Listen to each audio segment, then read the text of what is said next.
Hello there, lovely people, it's Alex from Nintendo Life here, and if, well, you've seen the title of this video, you know that we've got Switch firmware version 5.0, wow! There's actually not a lot of really interesting stuff, which is kind of disappointing. But I'm going to take you through it anyway. It's fairly early for me to record, so my enthusiasm levels aren't off the charts, so for that, I apologize. If you just want to read the patch notes written down, then here they are. You can pause the video now. But if you did and you didn't want more of a visual thing, why are you on YouTube? We're going to go through in the order of the patch notes just because it's easier for me that way. And so we're going to start off with friend suggestions because yes, now if you've linked a Facebook or Twitter account, you can have friend suggestions through that. If two of you are friends on that, you can be friends on here. Lovely. For some reason you got to link the account again. I don't know why. I don't actually have a Facebook account linked on my Nintendo Switch because I really don't use Facebook that much anymore, so that's nice and blank, but the same goes for Twitter, and for some reason I had to relink that again. But you can see that I can now add Timothy Kolek, and I'm not entirely sure who he is. There's also a load of stuff to do with parental controls, and most of it takes place on the app, so I can't really show you much of it here because life's too short. So instead I'm going to read them out like a voiceover.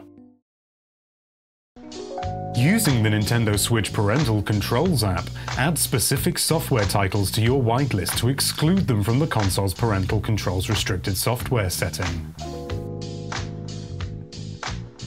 Captured videos in the album will be restricted by parental controls depending on the restricted software setting and software rating organization. To keep the parental control pin private, the default method for pin it. Actually, no, I can show that on here, can't I? Yeah, because if you go up here, where you'd usually type in your thing, as you can see, it's really different now. Wow, it's so exciting. Oh, you can show it as well. That's a bit redundant. But yeah, instead of having the keypad, which you can still access by pressing and holding plus, you can do it this way. So I'm actually moving the control stick now. I can put things in and nothing's appearing on screen. And I'm probably going to get a notification saying that I put my pin in incorrectly. This is actually quite good because if you use it for anything beyond just, you know, keeping track of your gameplay and your child happens to be looking at the screen, they're not going to be able to work out the pin that way. It's a nice touch. We've also got the joy of some brand new Twitter profile not Twitter, what the hell am I talking about? Nintendo Switch user icons. You can do character me. I'm not actually going to change it because I can never be bothered. But yeah, you got some Kirby stuff. Looks pretty good. You got some ARMS stuff. Oh, damn. Maybe I will have Helix, actually. Oh, I don't know. I'll have to think about it. There's 24 of them. It's got the slightly weird-looking redesign of DDD rather than the Smash one, which is objectively the best. But you know what? It's pretty good. Lola's looking a little bit sultry there. That's not safe for work. There's also some gubbins about digital software purchases made from a PC or smart device will start downloading sooner than previously, even if the Nintendo Switch console is in sleep mode, which is useful if you do that. You'll also receive a notification when pre-purchased software is ready to play. I'm pretty sure that happens already when you've downloaded it from the eShop, but maybe it didn't if you purchased it on the website.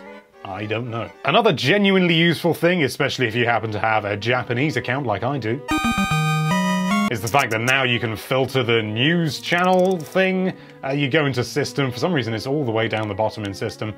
You go down to, I think I've passed it. No, I hadn't, it was even further down. You go into news channel settings, and whilst before you had all of these things, I don't know why I've got all these things come up like detention, a lot of them in Japanese. I don't speak Japanese, so it's no good to me, to be honest. So if you go all the way down to the bottom, you go all the way down, God, there are a lot of channels. You get to this, which has a loading icon for an icon. No, it's actually, that's just the Japanese eShop thing. As you can see, it's just recent articles is all just, recent articles is all just, you know, things like sales in the eShop in Japanese. And it's no use to me and it keeps popping up. So I can unfollow that just by doing that, and apparently that couldn't be done before. It also says in the patch notes that you can, like, filter new news. Hang on, let me have a look. I should have looked at that.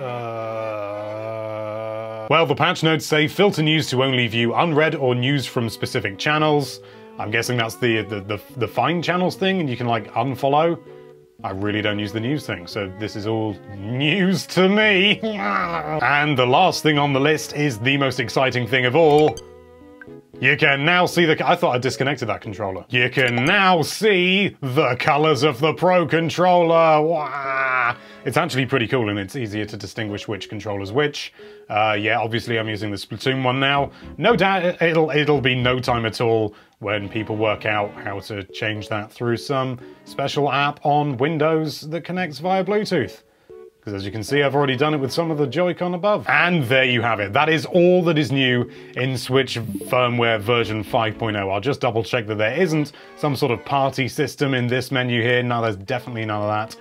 What a shame. Actually, that is a shame because that would be nice. But yeah, it's pretty menial. There's nothing that big happening in it, to be honest. I don't know why they've changed, you know, the number to 5.0 for stuff that's fairly insubstantial, but you know what, it's fine, you know, it's just a firmware update at the end of the day, and yeah, hopefully we'll get something even tastier in the near future. But anyway, thank you so much for watching. If you like this video, then why don't you bumble through before you've even had your morning coffee to that subscribe button, and be sure to check out nintendolife.com for all sorts of lovely Nintendo related content.